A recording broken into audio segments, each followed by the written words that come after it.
Un petit message juste avant de passer à cet épisode qu'on a enregistré avec Anne-Marie Lozic, dont on est très content. Elle nous a charmés, puis on est sûr qu'elle va vous charmer, vous aussi. Trois-Bières continue sa tournée de par la province. On n'arrête pas, Motadine. Et cette fois-ci, on s'en va à Trois-Rivières le 20 octobre. À 20h, on va être à la microbrasserie le temps d'une pinte. On a super hâte. Et notre cher ami Fred Saint-Gelais va être là avec nous autres. On a super hâte d'y aller. Alors c'est ça, le 20 octobre, 20h, le temps d'une pinte à Trois-Rivières. On se voit là. Mais en attendant, voici notre épisode avec Anne-Marie Lozic.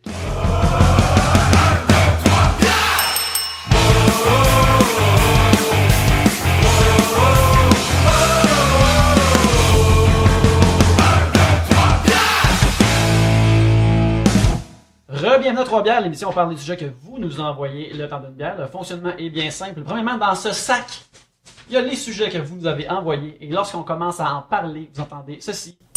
Lorsqu'on termine de parler d'un sujet, vous entendez ça là. Ça se passe plusieurs fois le temps d'une bière, donc on boit 3. Et c'est ça, 3 bières. Pour discuter de vos sujets cette semaine, il y a moi-même, Yannick. Pierre-Luc. Gabrielle. Et Anne-Marie. Ouais! Anne-Marie Lozic, merci beaucoup. Oui, j'aurais dû dire mon nom de famille. Hein. Les gens qui écoutent l'émission te connaissent plus que nous autres, anyway, fait que c'était peut-être pas nécessaire. Donc, merci beaucoup d'être là à Trois-Bières. Ah, ça me fait plaisir, enfin, jusqu'à maintenant. Je ne me prononce pas pour la suite. Ah, ça pourrait tout couler, c'est certain. Là. Le pire pourrait arriver, c'est sûr, mais on va essayer que ça arrive pas. T'es vraiment une de nos invités les plus controversées. Ah! Dans le sens que c'est clair que c'est la personne indifférente. Dans les commentaires, ça allait dans tous les sens. Autant de l'amour que d'autres bords du spectre. Puis, mais c'est impressionnant que ça fait comme quasiment 11 ans de ça. Tout le monde en parle, mettons que c'était... Les images sont tellement ancrées dans la tête des gens qu'ils oublient à quel point que... Ben moi, sais-tu quelle image que j'aimerais que les gens aient, qui ont tout oublié ou qui n'ont pas vu? Je me rappelle, c'est la fois, il y avait une émission, dans le temps que je faisais Box Office à Musique Plus.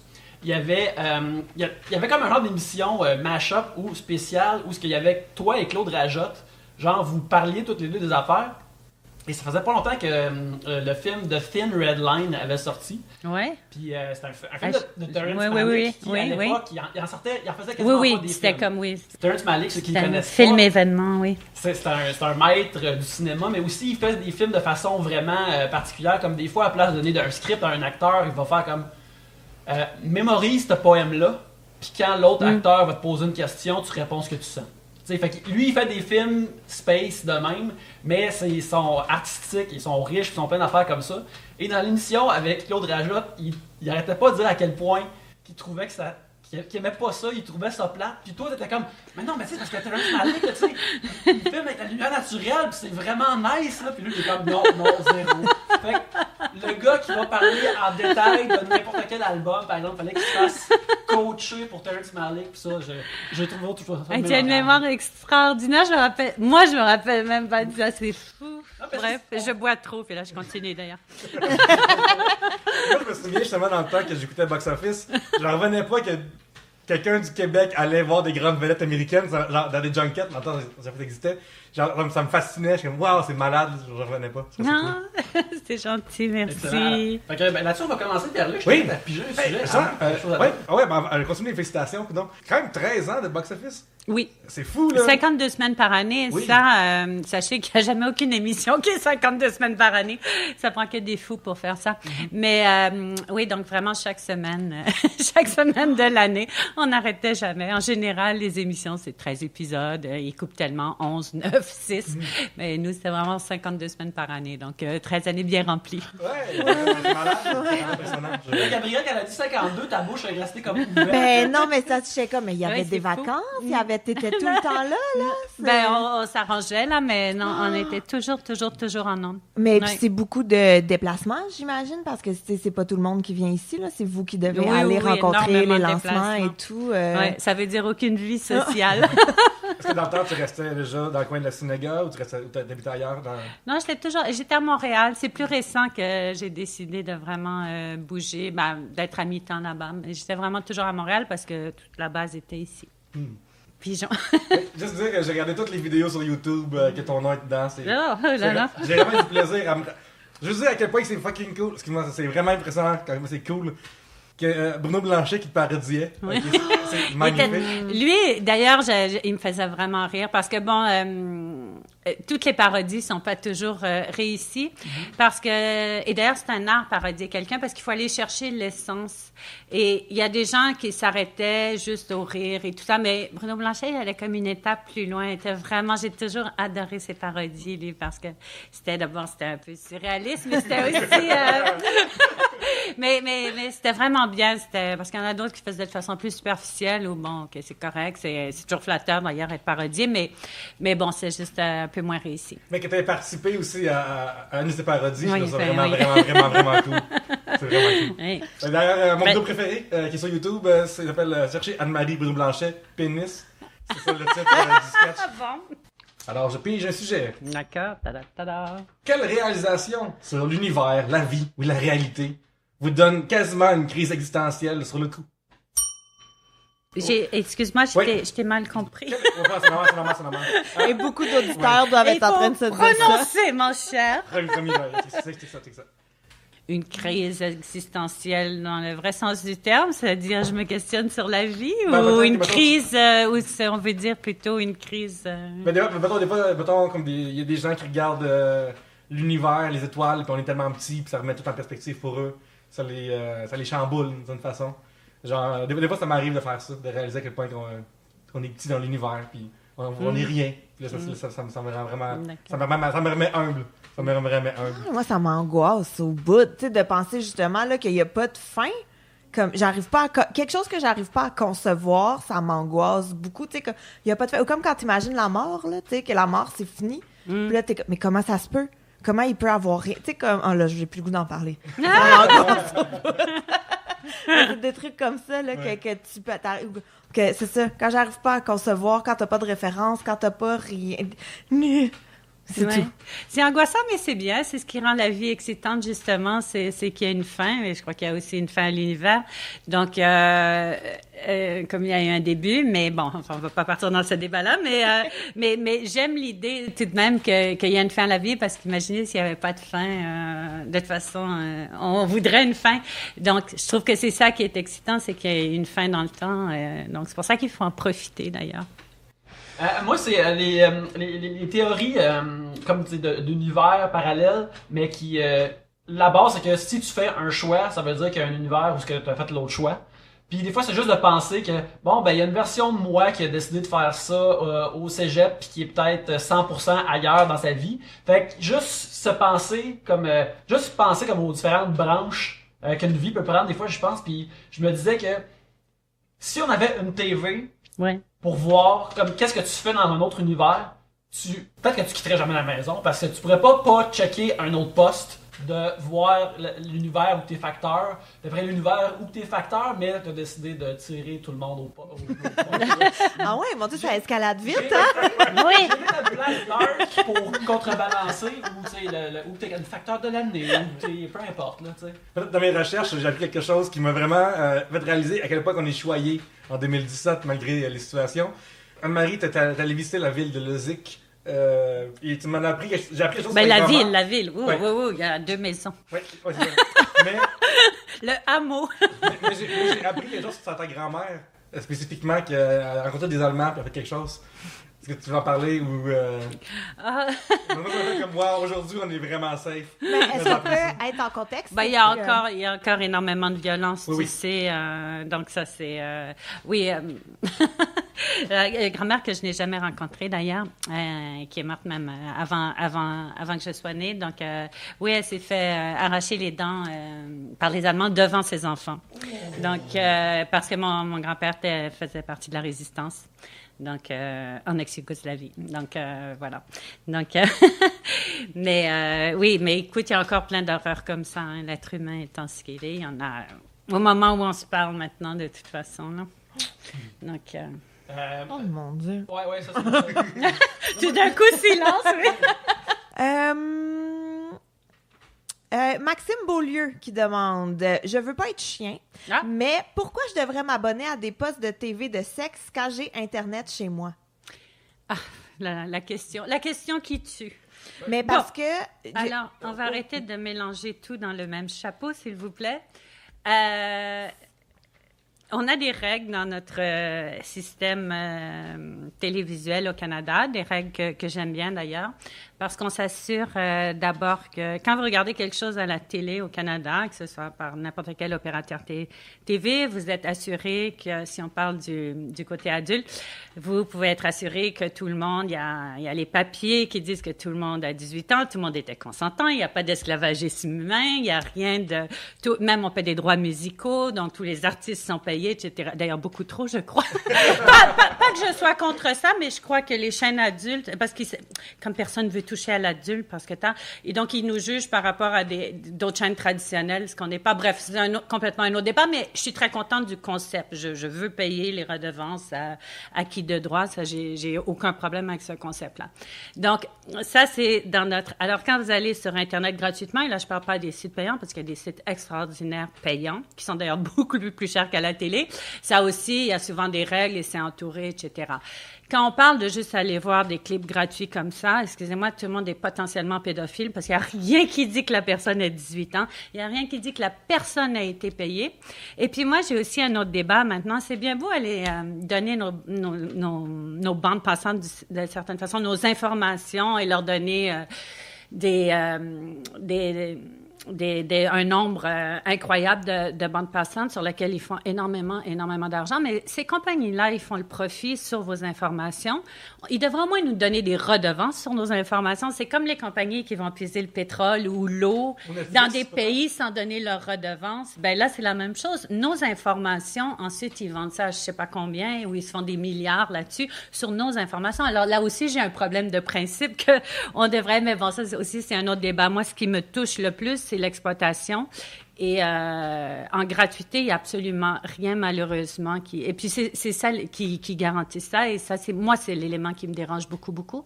Et en 2017, prétendre à l'ignorance, c'est pas vrai. On sait très bien que si on va avoir quelque chose gratuit sur Internet, il n'y a rien qui assure de rien. Donc, prétendre « je ne savais pas », c'est pas vrai. Donc, moi, les gens qui me disent ça, je les trouve pas très cool. Mais dans le fond, voilà. On peut lui dire que peut-être que ce gars-là, c'est un geek qui va probablement pas... être devant la télévision parce que c'est pas partie de ce marché-là qui va devant la télévision. Oui, mais attendez. Non. La télé, vous pouvez voir ça. C'est fini de dire la télé, on voit juste ça sur la télé, puis Internet, juste sur Internet, on peut voir ça sur la télé, puis la télé, on peut voir ça sur son téléphone, n'importe où.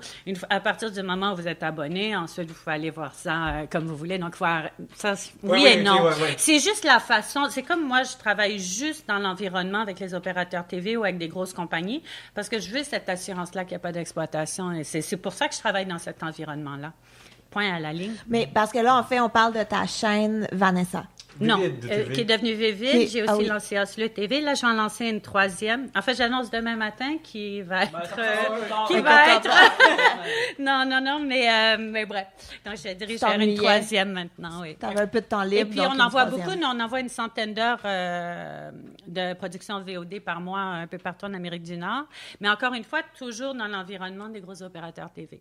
Dans le sens du VOD et du VSD, c'est du vidéo sur demande. Excusez-moi, toujours avec cette terme. Oui. Fait que c'est comme mettons, tes Vidéotron, tu vas au 900, là tu peux descendre dans la catégorie adulte, c'est bien ça? Voilà. Ok, c'est ça. Là tu peux choisir ton vidéo préférée. Voilà. Mais parce que si je me ben là, ça fait longtemps peut-être, mais il y a pas, c'est pas que des vidéos de sexe, là, dans le sens que, si je me trompe pas, il y avait aussi des documentaires que j'ai déjà vus au début, ou si je me trompe complètement, je suis dans le champ, c'est d'autres choses. Là, tu parles de quoi? Vivid, qui était Vanessa à l'époque. Moi, j'ai connu ça, c'était Vanessa, là, mais... Oui, il y a la chaîne, puis ensuite, il y a l'environnement à la pièce sur VSD ou VOD. Donc, il y a un peu de tout, mais c'est quand même de la programmation adulte. OK. Genre du monde qui font des comptables, du monde qui font des factures, des gens qui prennent des responsabilités, des affaires comme ça. Ouais, en effet. T'as Vivid TV, t'as Oslo TV, puis demain t'en as une autre. Oui. Qu'est-ce qui va différencier celle qui sort demain? Européenne. Européenne, oui. Française. Ouais. Et très, très, très haut de gamme, en 4K, Ultra HD, etc. Donc, vraiment... Est-ce qu'on parle de, mettons, quelqu'un qui rime avec, mettons, Orcel? Oui. Bravo! On change de sujet. Bravo. À toi l'honneur. Bon, alors, en quoi consiste la gestion des chaînes de télé? Pascal Delisle. Très bonne question, Pascal. Je veux d'ailleurs souligner que tu es la première femme au Canada à avoir eu une chaîne de télé, si je ne me trompe pas. Oui, fondée Bravo, présidente. bravo, c'est vraiment un D'ailleurs, bel oui. accomplissement. Fait que comment ça marche? D'ailleurs, il faut que je fasse une recherche. Je crois que c'est au Monde. Parce que j'étais là 1 mois avant Oprah. Oh! Je suis tellement compétitive. Puis battre Yeah. Oprah, c'est quand même... Ça se dans met, les ouais. dents. Je suis très compétitive. La grande dame de Chicago. Le premier direct avant. Oui, 1 mois avant. Puis donc, on fait un aspect que nous, on pense pas. Nous, on pense juste à gérer une grille horaire puis des commanditaires. Mais j'imagine qu'il y a plus d'affaires que ça à gérer une chaîne. Absolument. Puis c'est très... c'est drôle parce que c'est très excitant voir une chaîne, mais c'est très ennuyant à expliquer parce que c'est très technique, c'est très... envoyer des XML, décider ça. Je veux dire, il y a rien de... C'est trois c'est- noms qui vont être prêts à écouter ces affaires-là. Non, mais c'est drôle, mais c'est ça, c'est quand même très, très technique et pas évident à expliquer. Là-dessus, c'est vrai que souvent, j'ai du mal à l'expliquer parce que, bon, voilà, c'est pas comme faire des entrevues, etc. Ça, tout le monde est excité par ça. Ah, t'as fait une entrevue avec... Mais d'abord, une de tes parties de ton travail, c'est de, mettons, aller voir les gros distributeurs puis rester dans leur forfait, puis tu négocies ce truc-là, j'imagine. En fait, le nerf de la guerre est vraiment dans un bon point dans la distribution. Donc, il faut s'assurer d'avoir un réseau de distribution très, très solide. Donc, aller voir chaque opérateur. Et il y en a des centaines et des centaines au Canada parce qu'il y a les gros qu'on connaît, mais il y a aussi tous les petits dans des micro-régions et c'est intéressant aussi. Mais donc, il y en a des centaines et des centaines. Donc, il faut s'assurer d'avoir un réseau de distribution solide. Comme moi, je suis diffusée à partir de Montréal, un centre de diffusion qui s'appelle la 7. Donc, tout ce qui est chaîne, VSD, etc., que ça aille n'importe où dans le monde, puisque j'en vois aussi en Europe, etc., ça part de Montréal, Papineau et Maisonneuve, ça part exactement de là. Ensuite, pour les chaînes, on envoie le signal à Toronto pour le reste du Canada, puisqu'on est diffusé en anglais aussi. Et une fois que le réseau de distribution est établi, dans le fond, je pourrais toujours prendre ce réseau-là et le vendre à n'importe qui. Un jour, c'est peut-être ce qui va arriver. C'est pas obligé d'être une chaîne adulte, ça peut être n'importe quelle autre chaîne. Mais dans le fond, au niveau de la gestion, c'est comme gérer Golf TV. Là. Mais c'est plus amusant. Mais On s'amuse quand même pas mal Mais avec en notre même programmation. comment ça s'apprend? Tu sais, je veux dire, il n'y a pas de cours au HEC, là. T'as comme appris sur le tas? T'as eu des gens qui t'ont coaché? Oui, j'ai eu quelques années très, très difficiles parce que moi, je voyais ça un peu comme une continuation de production quand j'ai fait ce tournant-là en 2010.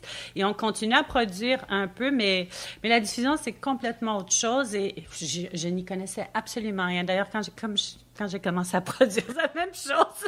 Moi, j'ai cette espèce de naïveté, je saute à pieds joints dans un projet. Et puis, c'est bien parce que si j'avais su tout ça, ces années d'enfer où j'ai eu cette espèce de transition, je ne sais pas si je l'aurais fait. Parfois, c'est bien de ne pas savoir ce qui va nous arriver.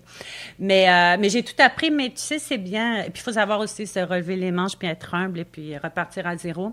Il n'y a pas de début là-dedans. Tu as eu la pire semaine en 2010 possible. En 2010 et 2012, je veux dire, ça a été vraiment, vraiment des années charnières. L'équipe que j'avais en place n'était pas la bonne. En plus, personnellement, c'est passé des choses dans la semaine de lancement de Vanessa. Oui, c'est passé beaucoup de choses ces années-là, de grands bouleversements. Donc, ça a été des années vraiment difficiles. Mais j'ai appris beaucoup et je vais vous dire que les chaînes, on ne peut pas m'en passer beaucoup maintenant. Je sais absolument tout à tous les niveaux parce qu'à un moment, je me suis débarrassée complètement de l'équipe qui était en place. J'ai repris tout à zéro avec une autre personne, c'est tout. On était 2. On a tout fait et j'étais là... tout le temps, mais j'ai tout appris et je suis très contente parce que je connais vraiment toutes les facettes maintenant. Est-ce que c'est toi qui s'occupe aussi, mettons, de qu'est-ce qui est diffusé sur ta chaîne? Est-ce que c'est toi qui regardes, OK, ça pogne pas, ça pogne, ça fait là, ça marche? Si quelqu'un veut pitcher un show ou vendre quelque chose, ça va-tu directement à toi ou c'est quelqu'un d'autre qui s'occupe de ça? Ce que les gars essayent de dire, c'est qu'ils ont une idée pour ta chaîne. Je sens que ça mène. Les gars qui parlent des micros qui sont torse nu mais sont pas en shape. Ils sont pas bronzés égales non plus. Là, En tout cas, mais je suis curieux à quel point, tu sais, est-ce que tu fais vraiment comme tu vois toutes ces affaires-là dans ta business ou c'est rendu à un point où tu t'occupes juste d'un truc en particulier à cette heure que tu as vu tout ce qu'il y avait à faire? Là? Je m'occupe quand même beaucoup parce que, mais j'ai toujours été comme ça. Même tous les week-ends, souvent quand je suis à Montréal, je suis en montage. Je suis en montage, donc je fais encore les choses de base. Pour moi, c'est important. C'est important aussi de garder un certain standard, etc. Et j'ai une super équipe, ceci dit, mais je suis quand même assez hands-on. Mais d'ailleurs, c'est une des raisons pourquoi j'ai décidé de déménager à mi-temps à Los Angeles, puisqu'à 3 ans, je me suis rendu compte que j'étais tellement dans tous les petits problèmes de chaque jour, parce qu'une compagnie, c'est juste ça, c'est gérer des problèmes, que j'avais aucun temps pour le développement, puis j'avais pas l'esprit à ça surtout. Donc, en étant à Los Angeles, quand je suis à Los Angeles, je me consacre vraiment au développement. Et quand je reviens ici, bon, c'est les petits trucs de tous les jours qui sont aussi importants. Donc, il y a comme une espèce de mélange parfait. Puis ça a été très bon pour moi de ce déménagement-là parce que mon développement se porte très bien depuis 3 ans. Donc voilà. Wow. Jean-Nicolas Desrosiers, un autre sujet spécifiquement envoyé pour toi, je pense, parce qu'autrement, je vois pas pourquoi. Est-ce que tu planifies de faire une suite de Confessions sauvages? Je l'avais beaucoup aimé. De Jean-Nicolas Desrosiers. C'est drôle parce qu'on avait songé faire une version hiver, mais ensuite, c'est question manque de temps et tout, mais j'aurais beaucoup aimé faire ça l'hiver. Il me semble que j'avais plein d'idées pour ça. Est-ce que tu peux nous expliquer en gros qu'est-ce que c'est? Oui, c'est vrai qu'on saute à pieds C'est joints. pas une suite à Camping Sauvage. Tu vas plus quoi non plus. Merci beaucoup. C'est un livre que j'ai fait, un livre de confession érotique avec beaucoup de photos. Très visuel. Est-ce que c'est quelque chose que tu referais aujourd'hui? Ou t'es... Oui, mais j'aime pas tellement revisiter, moi. Une suite, peut-être, parce que j'avais toujours eu l'idée de faire une suite l'hiver, mais bon, c'est vrai que je suis passée à autre chose, mais... Pauvre mannequin, c'est dehors, l'hiver tout nu. Non, ça a des avantages. Non, je déconne, mais merci, moi, je suis très contente d'avoir fait ça. Est-ce que ça a eu le succès que tu voulais? Est-ce que tu voulais que ça oui, ça a été... en plus, bon, ça tombait quand j'étais en promo pour tout le reste, je lançais la chaîne et tout ça, donc c'est vraiment une période extraordinaire pour moi à ce point de vue-là. Ah, good. On va prendre une petite pause pour écouter quelques messages. Puis peut-être un petit peu de ventilateur aussi. Et puis après, on va revenir pour d'autres sujets.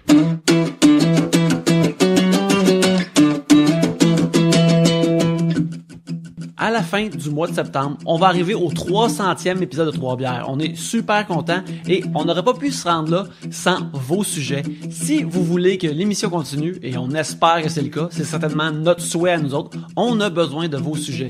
Vous pouvez nous les envoyer par Twitter @3bières, sur Gmail @3bières@gmail.com, sur Facebook, facebook.com/3bières, ainsi que sur le subreddit de Trois-Bières. Puis ça n'a pas besoin de toujours être des sujets, ça peut être des questions, des thèmes, des dilemmes, plein d'affaires. Envoyez-nous ça, on va le piger, puis on va en parler. @3bières sur Twitter, facebook.com/3bières, 3bières@gmail.com et sur le subreddit de Trois-Bières. Le sac attend vos sujets.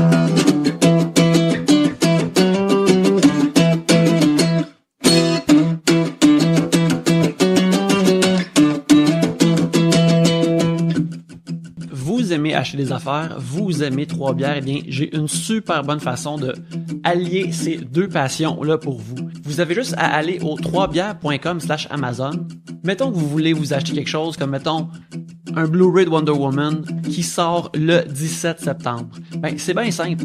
Vous allez au 3bières.com/Amazon, vous achetez votre Blu-ray du meilleur film de super-héros de l'été, vous achetez votre Blu-ray du meilleur film de DC Comics depuis quelques années, et lorsque vous l'achetez, vous payez la même chose que d'habitude, mais si vous utilisez le 3bières.com/Amazon, ça nous envoie une petite ristourne à nous autres, et avec cette ristourne-là, on l'utilise pour acheter de l'équipement afin de mieux faire le show pour vous. Alors, une fois de plus, c'est 3bières.com/Amazon. Mais maintenant, retournons à l'émission.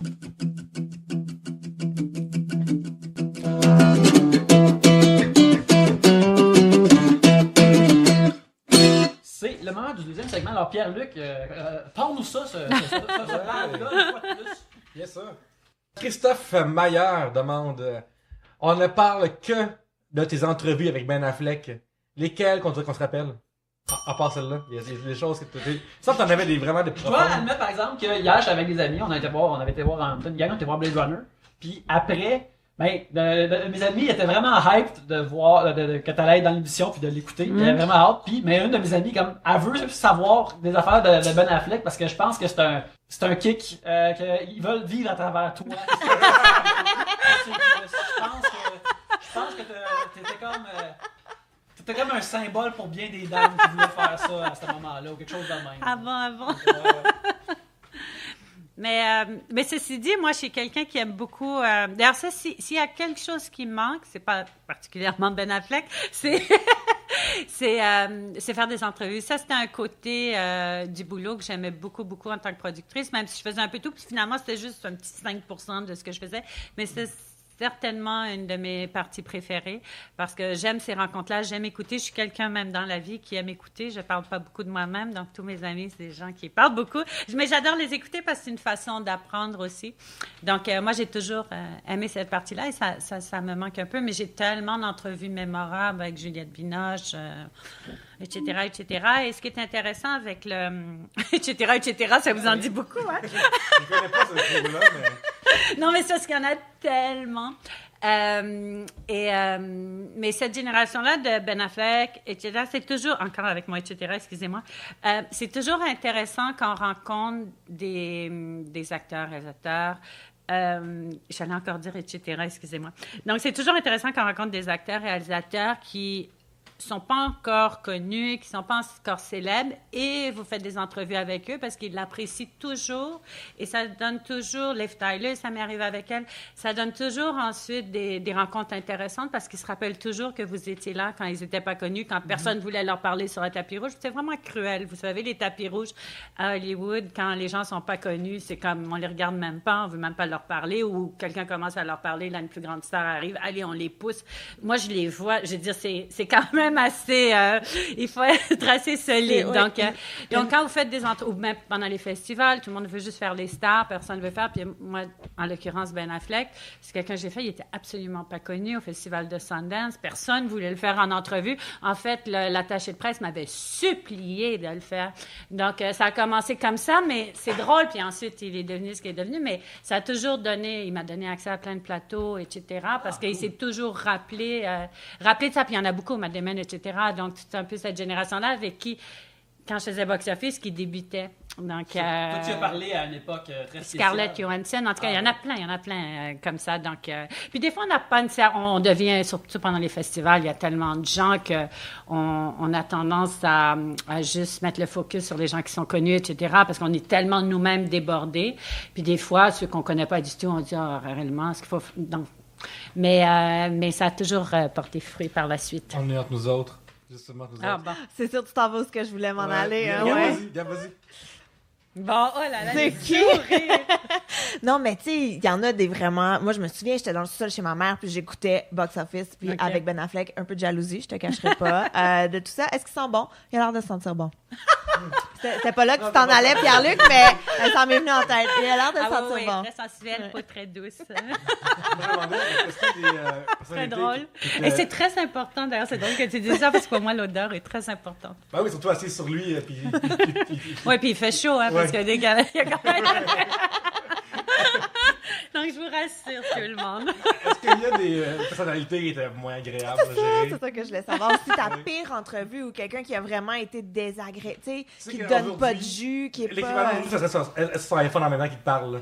Tu sais, le genre de personne qui... Probablement Tommy Lee Jones. Moi, je me rappelais qu'il était vraiment désagréable. Je me rappelle d'avoir écouté à Box Office, puis là, il disait rien. Puis il y avait comme une moustache puis une barbichette de Colonel Sanders en même temps. Il était vraiment comme...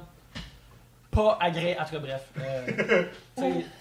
L'émoticône du Grumpy Cat, là, mais c'était comme lui dans ce temps-là. Oui, non, tu as raison, c'était vraiment lui, mais nous, on mettait toujours tout en ondes parce que finalement, on trouvait ça drôle. Parce que je veux dire, c'était tellement, en bon français, excusez-moi, mais Twilight, les entrevues avec lui, et vraiment, il était extrêmement désagréable, mais on mettait toujours tout en ondes parce que ça donnait aussi de la bonne télé. Est-ce que dans le temps... mettons, l'entrevue était moins supervisée qu'aujourd'hui, dans le sens que, à cause de la viralité d'Internet aujourd'hui, probablement que si une affaire de même elle irait en ondes, ça deviendrait viral.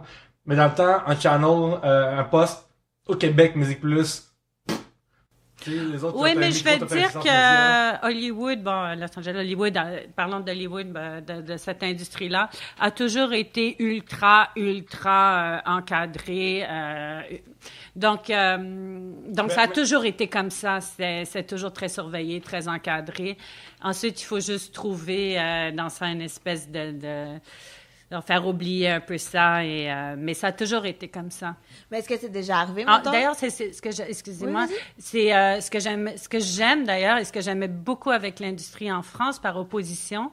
J'ai toujours trouvé ça extraordinaire que les acteurs qui ont joué dans leur propre dans un film descendent leur propre film parce que eux ils sont pas responsables. Non, mais ils ont bien raison, ils sont pas responsables. Parfois ils lisent un scénario puis c'est pourri la réalisation ou pour montage. On ne sait pas quelle raison. Et en France, ils sont très honnêtes par rapport à ça. Ils vont dire non, moi, le résultat, j'ai vu, j'aime pas. Puis c'est drôle parce que ça nuit à leur carrière parce qu'on sait que si le film ne fonctionne pas, ça va nuire à leur salaire plus tard, etc. Mais ils sont toujours... C'est extraordinaire, les Français, comme ils sont honnêtes. Ils vont le dire comme ça.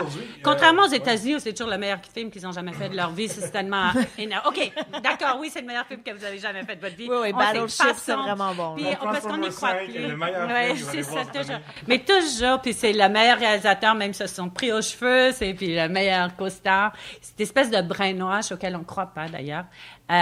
Donc, ça, j'ai toujours aimé ça de la France, cette espèce d'honnêteté. Ah, je me souviens, il y a peut-être 2013, le film La vie d'Adèle avait été tourné en France. Oui. Et ça fait beaucoup parler parce que dedans, il y a des scènes de lesbiennes. Puis les actrices avaient fait vraiment des affaires comme le réalisateur nous a quasiment torturé dans ces scènes-là. C'était pas agréable à faire, c'était trop long, c'était vraiment. Il gossait. Puis je me souviens qu'aux États-Unis, le monde n'en revenait pas parce que ça arrive jamais que des acteurs disent.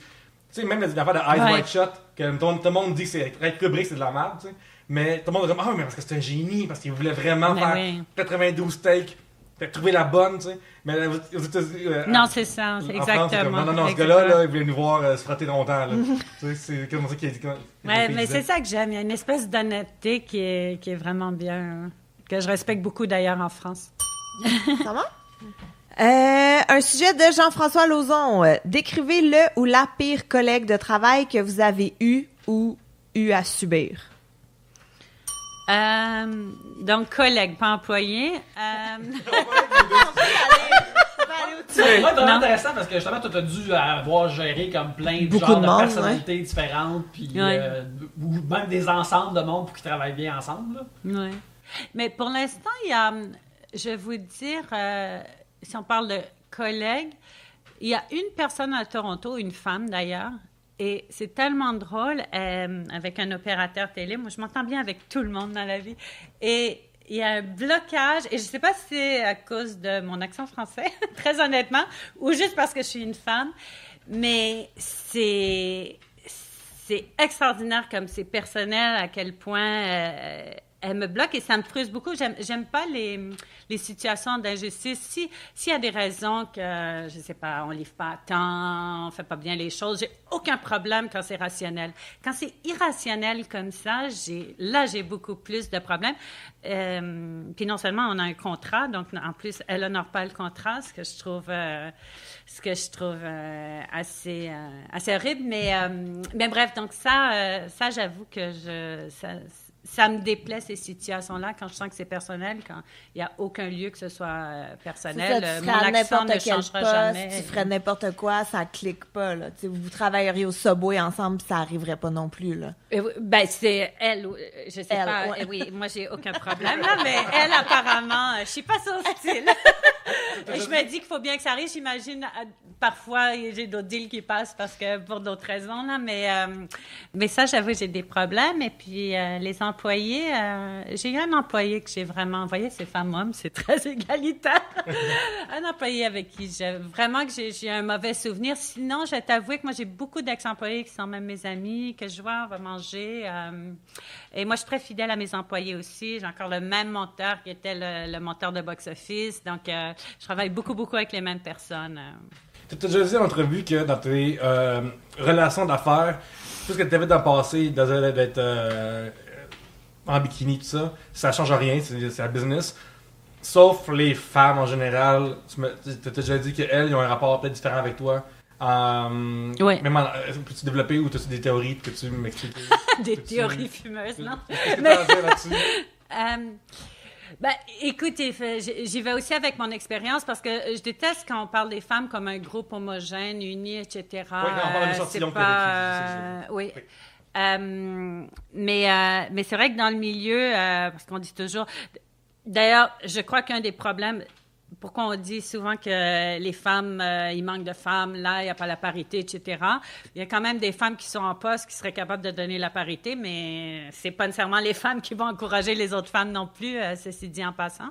Et moi, les rares fois où j'ai été bloquée dans ma carrière, pour des raisons personnelles, encore une fois, pas pour autre raison, ça a toujours été par des femmes. Je ne vais pas viser toutes les femmes en général. Il y a des femmes qui m'ont aussi beaucoup, beaucoup aidée ou qui m'ont bien aidée dans ma carrière, mais j'avoue que j'ai souvent, entre guillemets, fait peur aux femmes que je nommerai pas, je sais exactement qui à quel réseau quand j'étais productrice. Et je trouvais ça un peu injuste, qu'ils ne voulaient d'ailleurs même pas me rencontrer. Donc voilà. Mais c'est peut-être moi. Il faut toujours prendre aussi un peu de blâme. Je vais être très humble. Il y a aussi moi qui a peut-être un rapport plus complexe par rapport aux femmes. Moi, je suis très, très à l'aise avec les hommes. Et c'est vrai qu'avec les femmes, peut-être moi aussi, je suis un peu moins à l'aise. Donc, sauf avec quelques amis choisis. Mais donc, il y a peut-être aussi un peu de moi dans tout ça. Il faut toujours savoir un peu prendre le blâme. Ben, en fait, j'ai l'impression que des fois, c'est tout ou rien. Tu sais, soit qu'il y a des femmes, justement, qui vont travailler ensemble, qui vont vraiment s'épauler, qui vont s'aider, qui vont s'amener, qui n'auront pas peur une de l'autre. Mais inversement, t'as aussi des filles qui ont tellement travaillé fort pour arriver où ils en sont rendus qu'ils ont peur, entre guillemets, de se faire déloger comme s'ils pouvaient juste en avoir une. Quand, dans le fond, tu sais, des femmes en poste important ou des femmes en humour, des femmes à télé, des femmes productrices, je veux dire, il y en a pas une et c'est tout, là, comme il y a de la place pour tout le monde, je crois. Mais je pense qu'il y a encore beaucoup de chasse gardée. Tu sais, j'ai travaillé fort, c'est moi qui ai tout fait. Toi, travaille de ton côté si tu veux. C'est pas vrai que je vais t'aider pour que, tu sais, une crainte peut-être d'un manque de confiance, mais en même temps, j'ai vu aussi de l'autre côté des filles s'entraider puis monter des projets ensemble puis s'épauler puis fait que ça va. Et c'est comme tu disais au début que on n'est pas un groupe homogène, là, tu sais, il y a de tout comme chez les gars, il y a de tout aussi. Fait que ça, mais c'est vrai que des fois il y a peut-être un petit peut-être qu'on s'entrechoque un peu plus. Des fois, on est peut-être plus longue à s'apprivoiser entre nous, j'ai l'impression peut-être. Mais c'est vraiment qu'une théorie. Ouais, c'est qu'une théorie. C'est difficile de généraliser, c'est sûr. Oui. T'as qui le pigé déjà? Anne-Marie. Ah, non, moi, j'ai juste de piger la pire collègue. Moi, je veux dire que le pire collègue, c'est quelqu'un qui est toujours en retard. Ah, mon Dieu. Ça, c'est vrai que... J'aime tellement ça. ouais.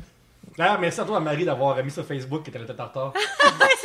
On s'entendrait bien, hein? Quelqu'un qui est en retard, mais qui prévient. Ouais. Ça Quand même, je préviens tout le monde, en plus. Mais tout le non, monde puis est au courant. écoute, c'était 3 minutes, là. Tu sais, 3 minutes, ça se gère bien, là. Je pensais que je serais plus en retard, en fait. Sinon, je vous aurais rien écrit. Non, je déconne.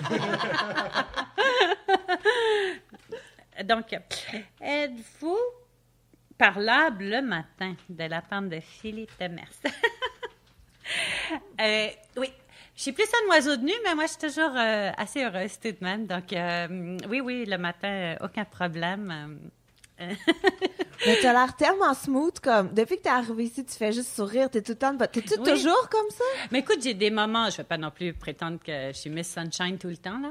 J'ai des moments plus stressants, j'ai des moments... et puis d'ailleurs, je les revendique, j'ai des moments où je suis plus triste, puis je crois que c'est important dans la vie, avoir des moments difficiles, et puis les vivre aussi, c'est bien, parce qu'ensuite, on apprécie le reste aussi. Je veux pas que ma vie soit toujours une ligne droite, horizontale, plate. Moi, j'ai besoin des pics et tout ça. Donc, mais en général, ceci dit, c'est vrai que je suis très heureuse. Imaginez que le corps et le cerveau sont plusieurs commutateurs que tu mets en on. Tu sais, mettons, puis des gens qui font comme... Puis je mets en on le matin au complet. Ouais. Moi, c'est genre, je prends comme une demi-heure à chaque fois qu'on se lève, là. Comme des lumières de gym. Ouais, c'est quand ça, t'es au primaire, là, que ça prend full de temps à ouvrir. Exactement. Fait que... Le matin, je vais être opérationnel, là. Je peux répondre à des courriels, je peux répondre ça. Mais mettons, puis je peux répondre aussi à quelqu'un qui me parle. Mais c'est vrai que, mettons, être enjoué, ça c'est rarement avant 10h du matin. Ah oui? Ah ouais, Ok. crème. Moi, je pense que ça dépend de comment je me suis réveillée. Tu sais, si tu te réveilles sans cadran, sans rien, que c'est dimanche, t'as pas de stress, tu sais, ça va, je suis parlable vraiment plus rapidement. Mais quand je me suis couchée à 3h du matin, qu'il faut que je me lève à 5h30, puis que, tu sais, Oui. peut-être un peu plus d'espace. Ça, je pense que ça dépend.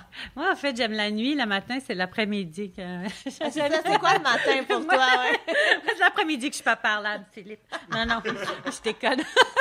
Non, mais moi, j'aime la notion, ce que malheureusement, je peux pas vraiment faire sauf en vacances, mais j'aime la notion de sieste l'après-midi. Moi, ça, j'aime beaucoup parce que c'est vrai que j'adore la nuit. Moi, aller me coucher, c'est comme, vraiment, faut aller dormir. Je suis comme un enfant.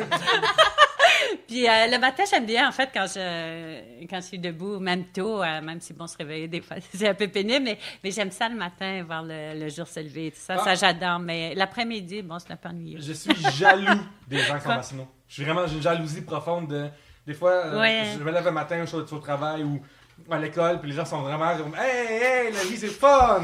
Quels sont les défis aujourd'hui qu'on a? » Puis là, je suis comme, on va juste faire une affaire à la fois, s'il vous plaît. Je suis pas fameux aux idées, je dis pas non. Mais juste que... OK, là.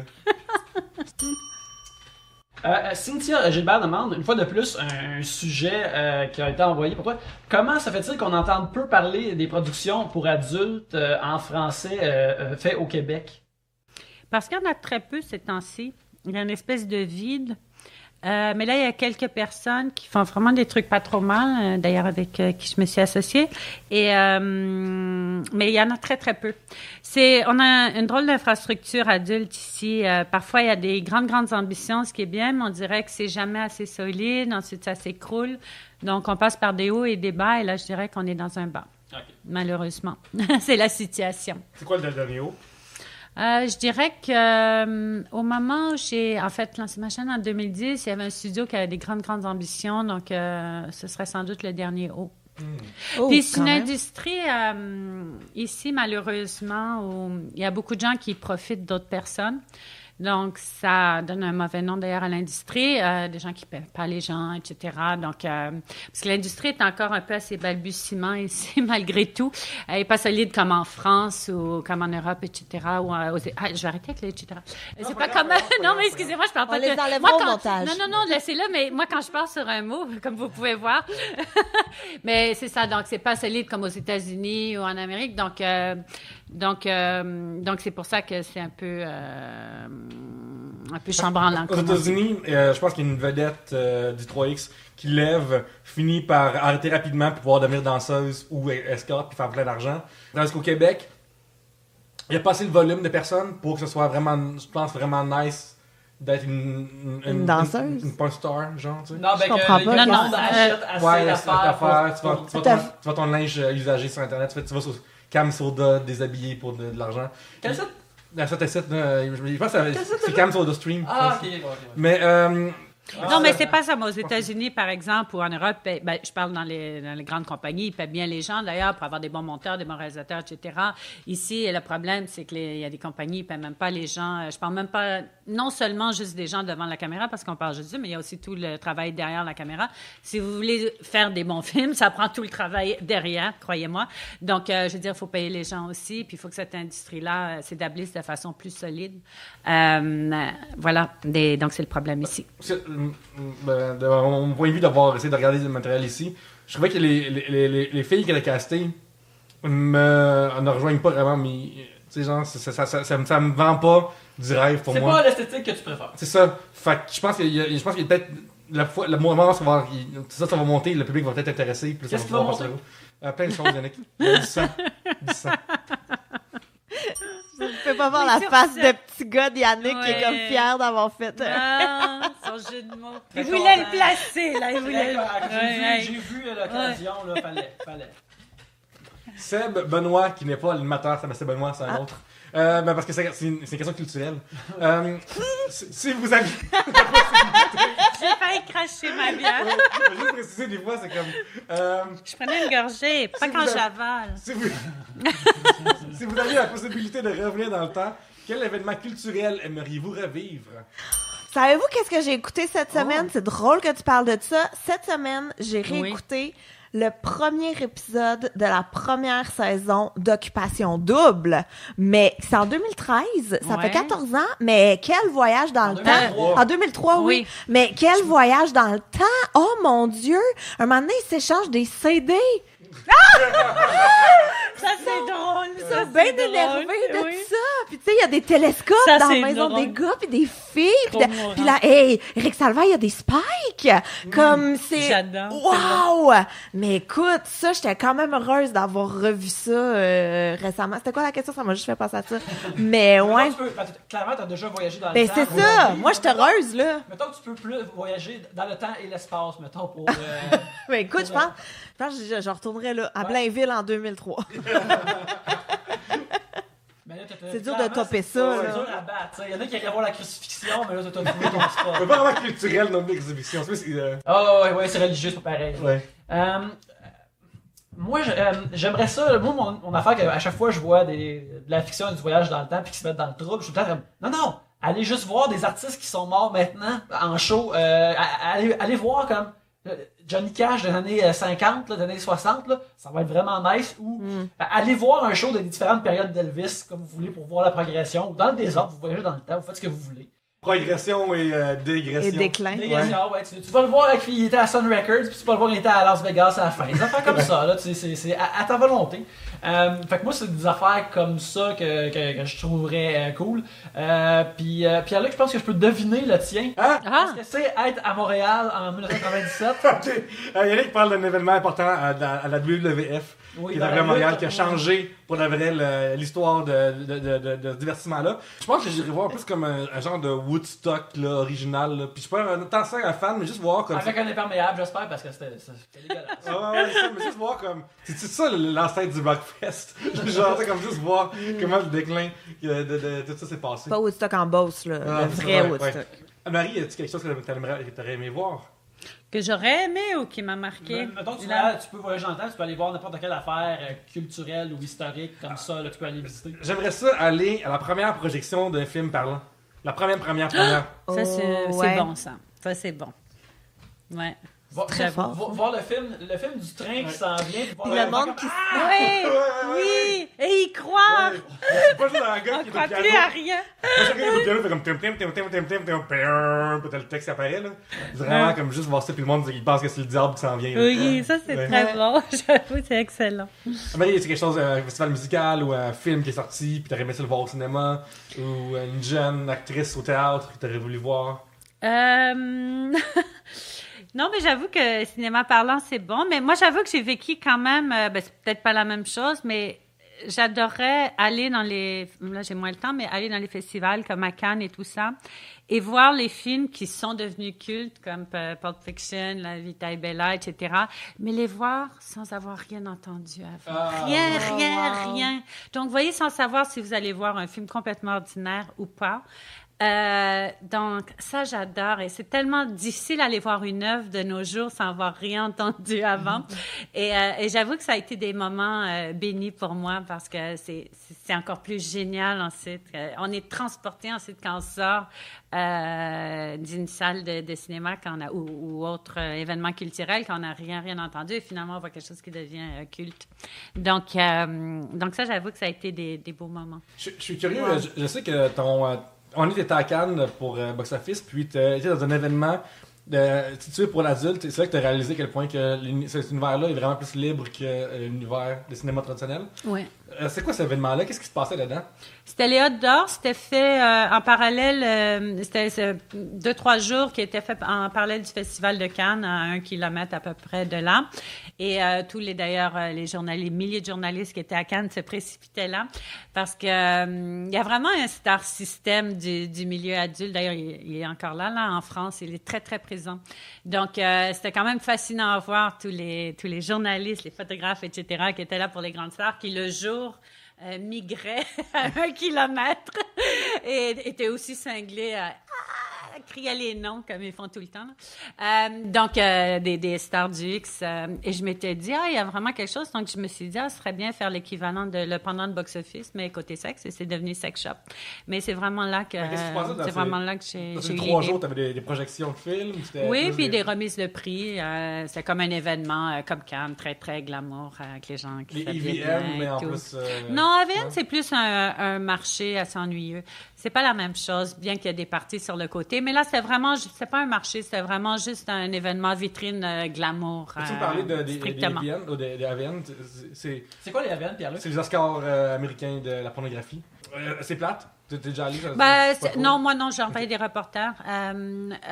C'est plus un salon marché où les gens viennent vendre leur salade, etc. Donc, il y a des parties le soir qui peuvent être assez amusants, mais les AVN, en fait, c'est pas vrai, je suis allée à une rencontre business là avec un opérateur TV américain qui était là.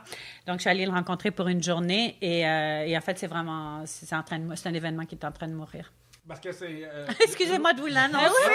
Je vais vous annoncer la mort. Je vais vous annoncer la mort d'un événement ici. Je vais savoir comment googler les starlettes.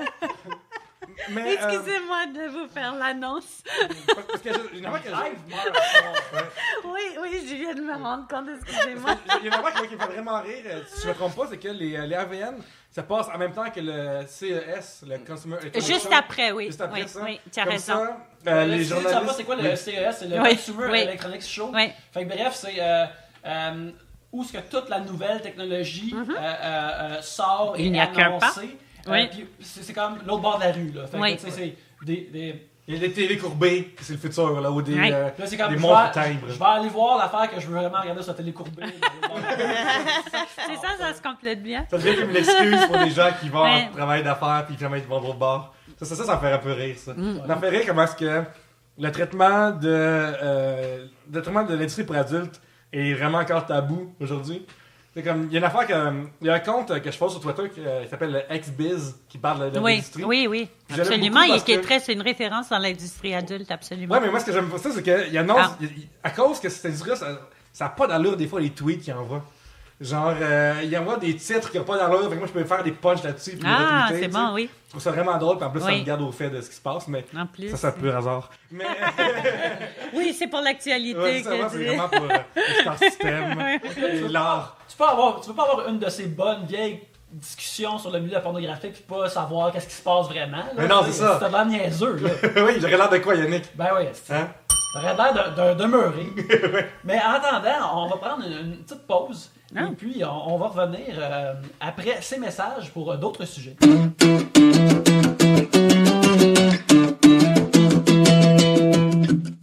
On est dans le mois de la rentrée des classes et vous avez sans doute besoin d'un Becherel pour vos cours, pour mieux parler, pour mieux conjuguer. Lire un Becherel, c'est utile, mais entendre un Becherel, ça serait pas mieux? Ben, si vous allez au 3bières.com/audible, vous allez vous rendre sur audible.com, vous allez pouvoir acheter le Becherel de votre choix. Vous avez juste à vous inscrire. Votre premier livre est gratuit et ce premier livre-là pourra être un Becherel qui vous permettra de mieux conjuguer non seulement les verbes, mais aussi la vie, travail, école, famille, toutes ces belles affaires-là, grâce à un Becherel. Là, vous allez me dire, Yannick, je suis un décrocheur. J'ai pas besoin de Becherel. Probablement que j'ai pas besoin de 3bières.com/audible. Ben, trompe-toi, mon ami. Parce que, avec un livre audio de Audible, tu pourrais t'acheter un livre comme How the Irish Saved Civilization. Pourquoi tu voudrais t'acheter ce livre audio-là? Pourquoi tu voudrais avoir ça dans tes oreilles? Parce que c'est Liam Neeson qui fait la narration. C'est-tu pas beau sur rien qu'un peu? T'achètes ce livre-là, tu vas au pub de ton choix, tu mets un peu sloppy, t'écoutes ça, puis t'as juste à faire semblant que Liam Neeson, il est là, puis il parle de son peuple, puis de l'histoire de son peuple, puis il veut jamais se la fermer. C'est comme 3 heures d'histoire irlandaise, toute racontée par la merveilleuse voix de Liam Neeson. Ça n'a pas l'air merveilleux, ça rien qu'un peu? Ben, moi, je pense que oui.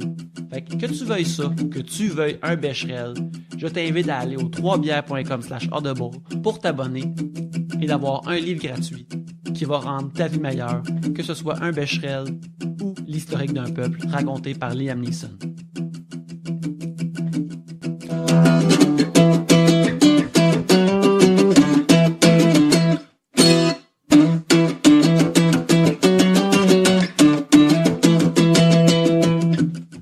vous voulez aider Trois-Bières, on en est très heureux, ça nous réchauffe le cœur. On vous donne beaucoup de façons de le faire à travers les pubs dans l'émission. Une autre façon que vous pouvez faire, c'est si vous êtes sur iTunes ou sur l'application podcast, vous pouvez nous donner 5 étoiles ou nous écrire une critique. C'est super le fun. Lire ça, ça nous réchauffe le cœur, et les 5 étoiles et les critiques, ça nous permet de monter dans les rangs des podcasts, et ça nous aide à avoir de la visibilité. Plus de visibilité dit plus d'auditeurs, plus de téléchargements, et par conséquent, plus de monde qui écoute l'émission, et ça nous aide beaucoup. Une autre façon d'aider Trois-Bières, c'est, vous savez peut-être que l'émission est hébergée électroniquement par Tribute Games. Tribute Games, qui est un studio de jeux vidéo indépendant dans lequel je travaille. Ils nous hébergent vraiment gracieusement sur leur serveur. Alors, j'aimerais vous diriger vers tributegames.com pour voir tous les jeux qu'on a. Chez Tribute, on fait des jeux vraiment rétro, style Super Nintendo, arcade. Notre plus récent est Flint Hook. Sinon, on a aussi Mercenary Kings, qui est vraiment plus populaire. Je vous invite à aller voir tous nos jeux sur le site tributegames.com. Alors c'est ça, 5 étoiles sur iTunes pour nous faire monter des rankings, et achetez un jeu chez Tribute Games si ça vous dit, si ça vous tente de jouer à un bon jeu vidéo qui a été fait ici au Québec. Mais en attendant, retournons à l'émission.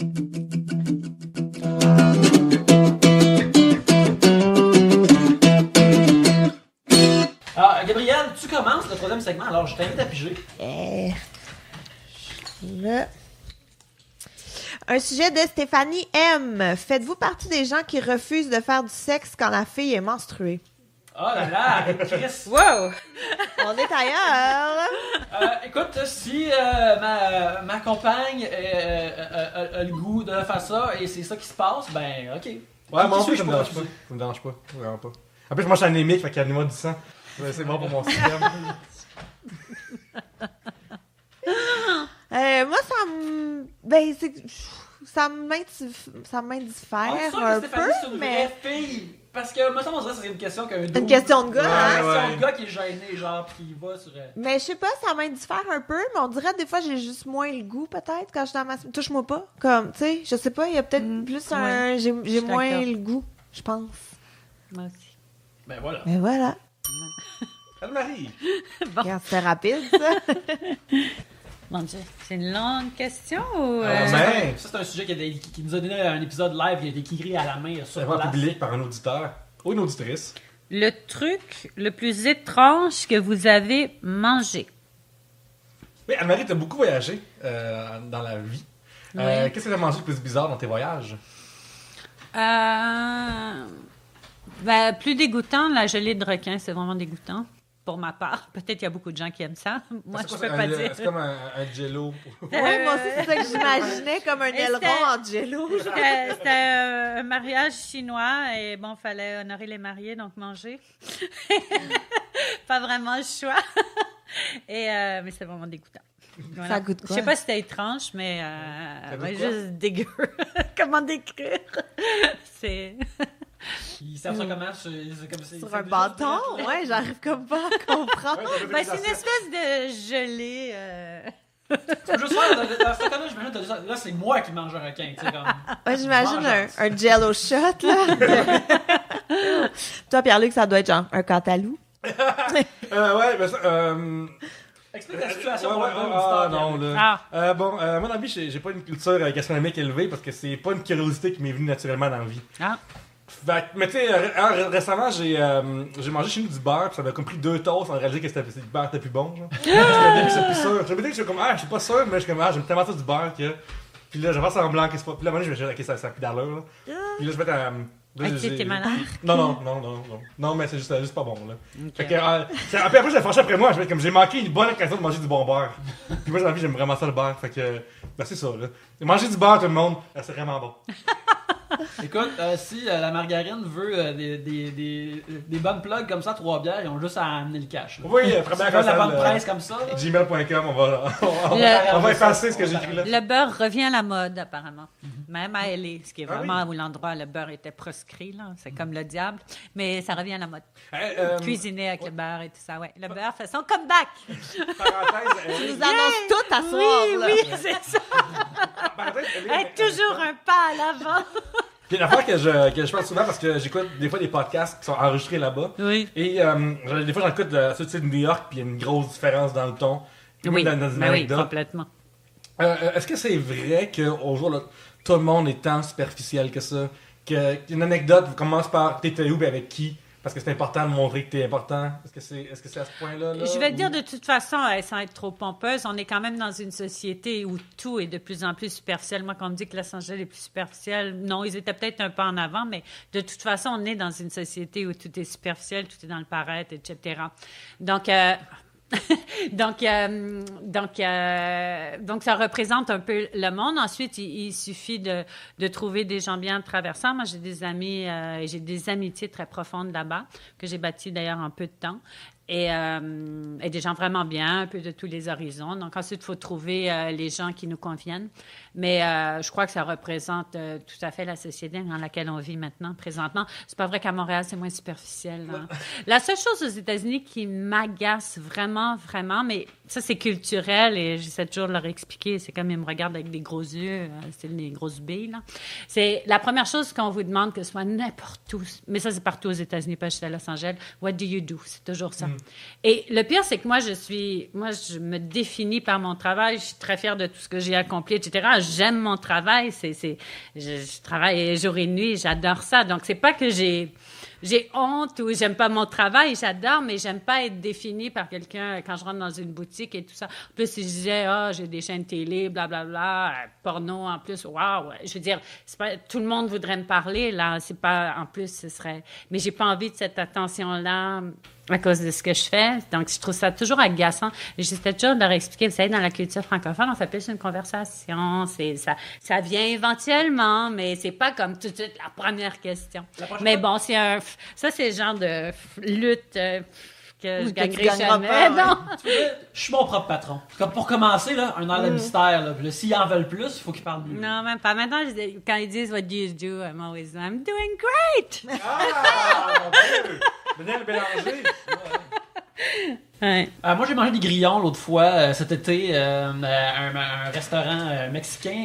En fait, un snack bar mexicain que j'ai souvent parlé ici à Trois-Rivières. Alors, c'était pas tant bon, c'était comme crunchy, mais pas vraiment savoureux. Savais-tu que tu mangeais ça? Oui, on l'avait tu le commandé. faisais consciemment. On l'avait consciemment, oui, parce qu'il l'offrait, mais je suis comme, on va l'essayer, maudit.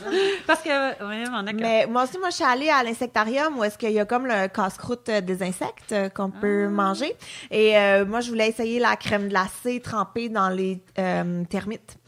Et quand je suis arrivée au comptoir, on m'a dit, mais je m'excuse, il n'y a plus de termites, donc ça va être des fourmis, est-ce que ça dérange? Puis j'étais comme, j'imagine que non. Je veux des termites, oui!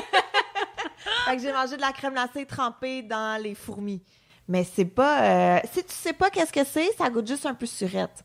Mais quand ce qui est dégueu, c'est que t'es vois dans ton chocolat figé. Fait que c'est juste plus avoir ça. une patte entre les dents. Excuse-moi, t'as une patte entre les dents. Ouais, mais quand j'avais mangé des ténébrions, ça m'avait fait ça. Ouais. Mais ouais. Mais ça, c'est pas bon. C'est comme du popcorn brûlé. Ouais. T'étais aux États-Unis, y a-t-il d'autres cultures qui t'ont... y a-t-il des cultures qui t'ont moins impressionné ou que t'as moins aimé dans le monde ou l'inverse? Mais ça, j'avoue que ça mérite beaucoup. Là. Ouais. Tu prends... Je veux dire, c'est partout, on te le demande 10 fois par jour. Là. C'est fou, des inconnus de le monde. Tout le monde. Mais, Tu prends Uber, n'importe quoi, là. Mais parce que pour eux, c'est pas non plus... C'est pas méchant pour non, eux, ouais. Non, du tout. Eux, c'est net. Mais c'est la première question systématique. C'est parce que la incroyable. boutique, C'est ça qui est fatigant, c'est parce que c'est toujours la première question systématique. c'est parce que, mettons, la vendeuse veut savoir comme... Ils veulent te définir. Les États-Unis, ils se définissent comme ça. Je veux dire, c'est comme ça que c'est pas... Rien d'autre, là. C'est pas par la culture, c'est pas « Ah oui, j'ai lu ce livre hier », c'est pas ça, c'est « What do you do ».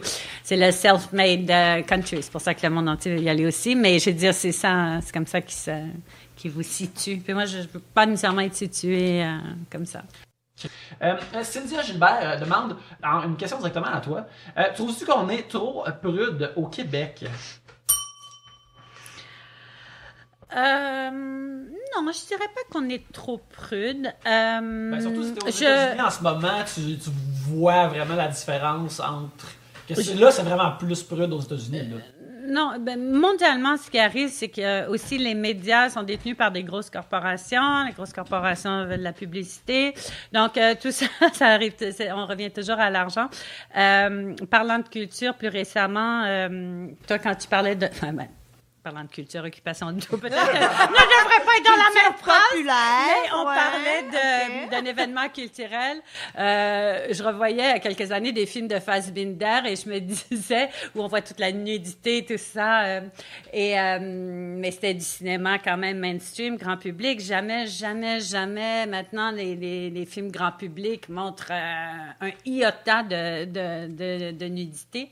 Et tout ça, c'est parce que ça appartient à des grandes corporations, blablabla. Et puis, c'est la même chose à la TV, donc à la télé. Donc, je crois que mondialement, mais c'est pas une question d'être prude, c'est des questions d'argent parce que les grosses corporations ont des problèmes avec la nudité pour une raison obscure. Mais ça se peut-tu que je sais qu'il y a beaucoup de films, mettons, qui font beaucoup d'argent en Chine et en Asie? Mais je crois pas que ça représente les gens, c'est ça que je voulais dire. Je voulais juste finir là-dessus, pardon.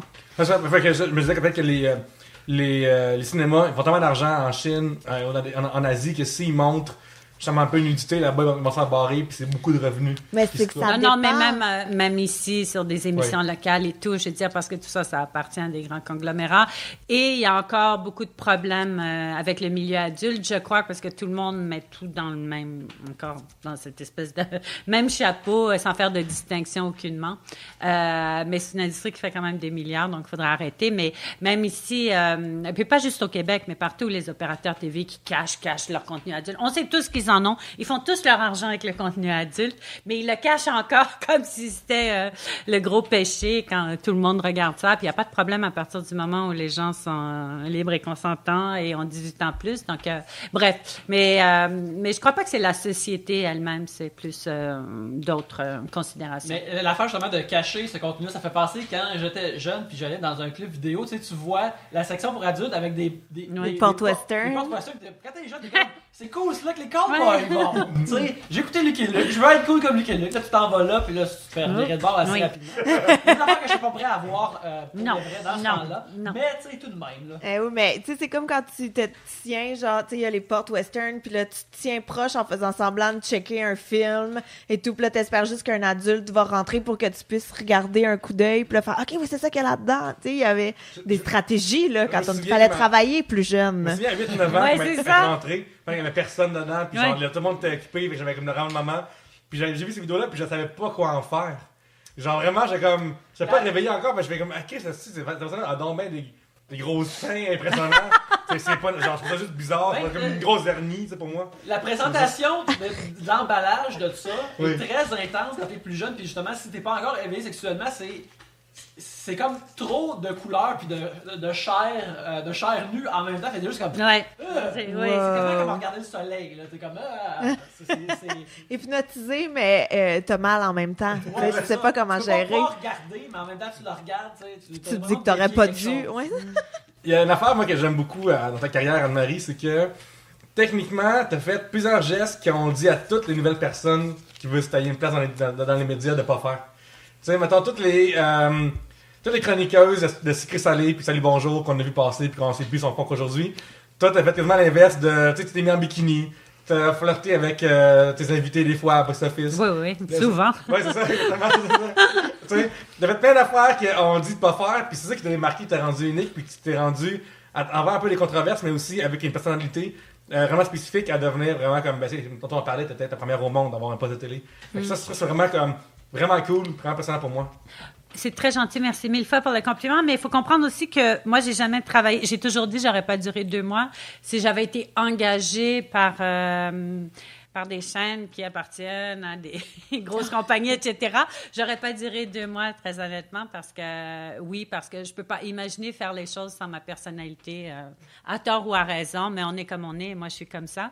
Et c'est pour ça, d'ailleurs, que, tu sais, je me suis produit, mais c'est bien parce que c'est ça. Par contre, j'aurais pas duré dans un environnement contrôlé et tout ça.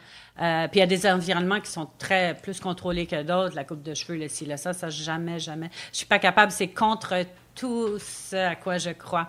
Donc, puis je crois que c'est important et c'est important aussi pour durer, c'est être fidèle à soi-même parce que oui, on peut être une étoile filante à un moment, mais pour durer, pour être bien, je veux dire, il faut être intègre. C'est comme ça qu'on reste longtemps parce que sinon on s'y retrouve pas aussi, on se perd dans tout ça. Mais moi, je veux savoir justement, tu sais, tu as eu beaucoup de railleries pendant ta carrière, beaucoup de gens qui t'ont picossé, qui t'ont attaqué même et tout, mais est-ce que comme tu dois avoir une carapace absolument incroyable, là. Comment tu gères tout ça, surtout maintenant avec les réseaux sociaux. Tu sais, oui, il y a des gens qui vont beaucoup t'aimer, mais inversement, tu dois recevoir des messages épouvantables. Fait que je suis quand même curieuse de savoir. Mais au fil des Je crois années... que les gens qui m'aiment pas, ils m'écrivent pas à moi Ah ouais? particulièrement. Ou, vous savez, au Québec, c'est particulier. Comme dans la rue, j'ai jamais eu personne qui est venu me dire une bêtise ou rien. Puis ça, j'adore ça d'ailleurs de la société québécoise. Il y a quand même un certain respect. Les gens qui viennent de temps en temps, d'ailleurs, ils disent toujours, entre guillemets, vous dérangez, mais ça ne dérange jamais. Ils sont toujours conscients de ça, s'excusent toujours, mais c'est les gens, je veux dire, les gens viennent pour vous complimenter, etc. Mais jamais on vous lance des bêtises. Je crois qu'il y a une certaine courtoisie qui est pas mal, d'ailleurs, qui est bien. On n'a pas ce côté trash, comme je dirais, comme aux États-Unis, par exemple, où ça va avec le milieu du divertissement. Ici, c'est quand même peut-être parce qu'on est une plus petite société. Donc voilà, donc j'imagine que les gens qui m'aiment pas, parce qu'il y en a beaucoup, puis j'ai toujours dit que c'est très bien. Je veux absolument pas plaire à tout le monde. Tout le monde me plaît pas non plus. Je trouve que c'est bien, c'est la vie, j'aime la vie comme ça, là. J'y crois pas d'ailleurs aux gens qui aiment tout le monde, ça, j'y crois absolument pas à ces gens-là. Et je suis très contente que des gens m'aiment pas, mais je veux dire, il y a quand même toujours eu du civisme. J'ai jamais senti un manque de civisme. Et moi, je respecte les gens qui m'aiment pas. Ça, j'ai aucun problème avec ça. Il y a un mania des médias américains, Yannick. Eric Bischoff. Oui. Il a écrit un livre dans le titre, c'est Controversy Creates Cash. Est-ce que tu penses qu'à travers les controverses, c'est ça que tu as vraiment distingué? Ou est-ce que c'était vraiment les controverses où le monde était trop prude pour revenir à la question? Est-ce que c'était vraiment si grave que ça de voir quelqu'un en bikini? Oh my God, dans la Simple Life, dans la vie Rurale. Que t'as une mouche, une abeille dans le corset, puis tu le lèves. Une guêpe. Une guêpe, tout ça. Puis juste parce que c'est la vraie vie, là. Il y a Oui, des mouches, c'est ça. oui. C'est pas la fin du monde, là. Ça peut arriver, là. J'ai mangé des mouches cet été parce que je faisais du vélo, puis je respirais à la bouche ouverte, là. Ça arrive, là, tu sais. Mais à cause des petits flashs de même, c'est parce que c'est de la controverse ou c'est parce que les gens qui sont trop prudes, sont choqués dans leur chose, ça devrait jamais voir sa TV? C'est quoi ton. T'en penses? Tu devrais faire la marche olympique. Ouais, je sais ce que t'en penses. C'est pas une question, vraiment. Juste comme. Je dirais, par exemple, moi, juste mon. Évidemment, ce que je pense à ça, c'est que, mettons cet exemple-là de la vie rurale, si quelqu'un a une idée vraiment cliché d'Anne-Marie, il voit juste ça comme ah, garde! Évidemment. Regarde! Mais moi, je me suis dit C'est ça, le justement. même. Évidemment. Il fallait que ça m'arrive. Je me suis dit exactement ça. Qu'est-ce que c'est cliché? Non, mais c'est censuré en plus. C'est censuré. Il y a rien là. C'est censuré. Je dis que c'est un accident, mais j'aimerais. On n'a pas parlé en nombre, mais il y avait l'entrevue que tu as faite avec Benoît Dutrisac au franc-tireur, dans lequel moi je suis prêt à me commettre, dire qu'il était peu respectueux à ton égard, mais vu que tu as dit ça, j'aimerais ça faire mon imitation de Dutrisac durant cette entrevue-là. Ben voyons donc, Anne-Marie! Voyons donc! Ouais. C'est ça la marque d'un bon intervieweur, c'est quand il n'y a pas la réponse qu'il aime, il dit ça 4 fois. Ouais.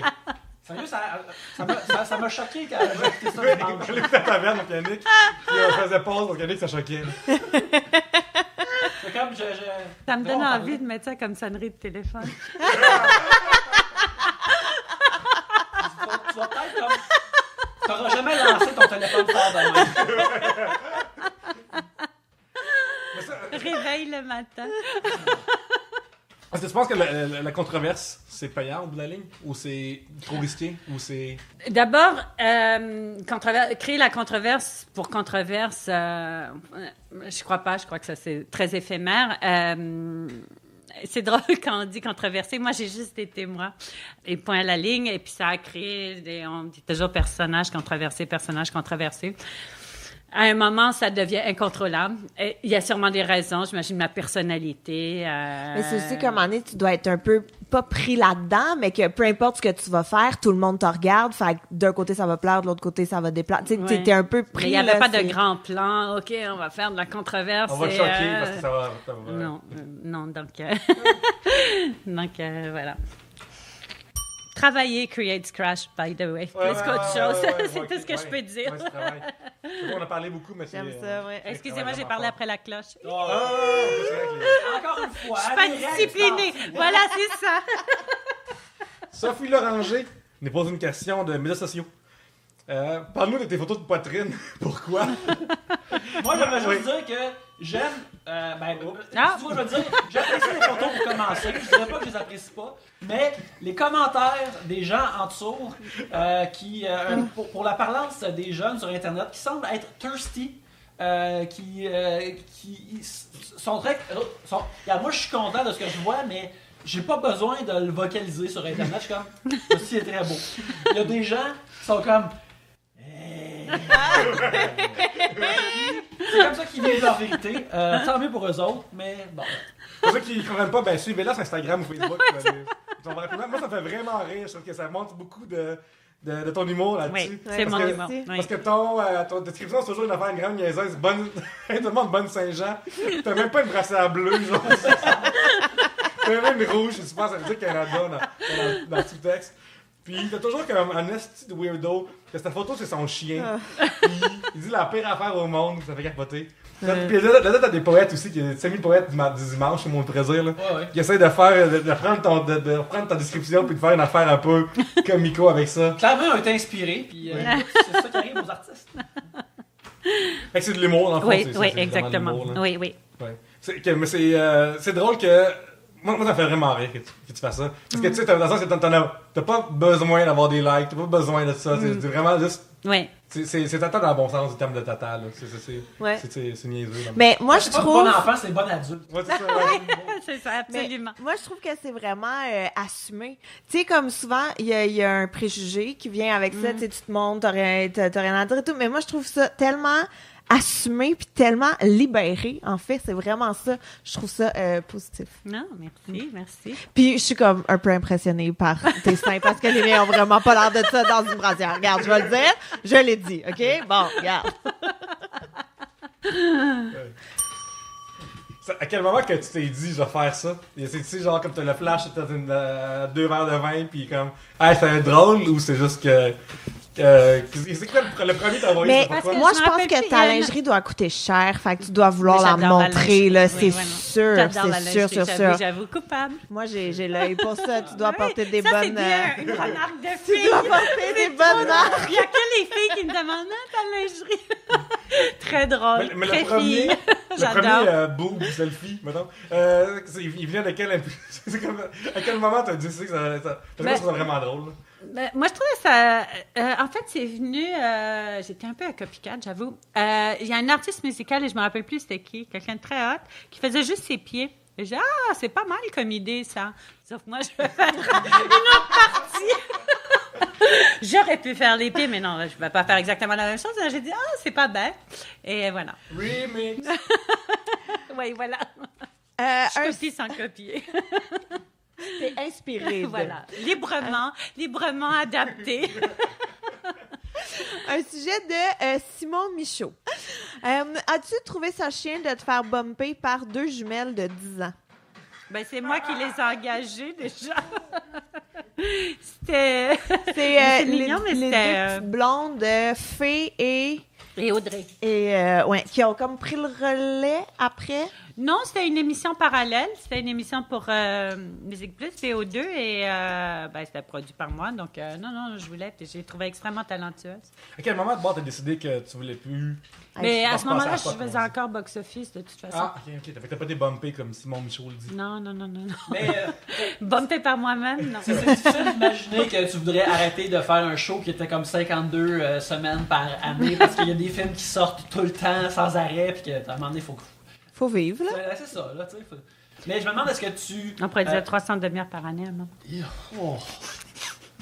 Mais est-ce que tu suis encore un peu le cinéma ou t'es juste comme, non, j'ai assez donné. J'en ai tellement trop vu d'une shot qu'à cette heure, mettons, quand t'entends parler qu'un film est vraiment bon, là, tu te donnes la peine d'aller le voir, ou autrement, t'es comme... c'est sûr que j'ai vu une version de ce film-là auparavant, qui cache rien là-dessus. Et c'est vrai qu'on voit beaucoup de films. D'abord, on voit beaucoup de mauvais films, malheureusement. Parce que c'est quand même... Tous les films ne sont pas des chefs-d'œuvre. C'est pas comme quand on choisit, OK, on va aller voir, des fois on peut être déçu, mais quand même quand on choisit un film, c'est selon aussi ce qu'on aime, etc. Il y a des raisons.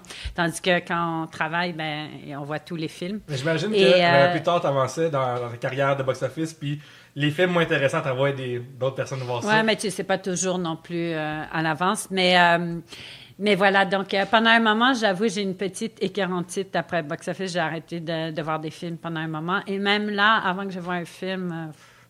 mais j'y reviens tranquillement. Et là, je vois vraiment des choses que j'ai envie de voir. Donc c'est une surtout grosse avec ton différence. travail, ceux que tu vois pour la job sont différents. Puis Et, par exemple, je me demande, est-ce que tu as dans les.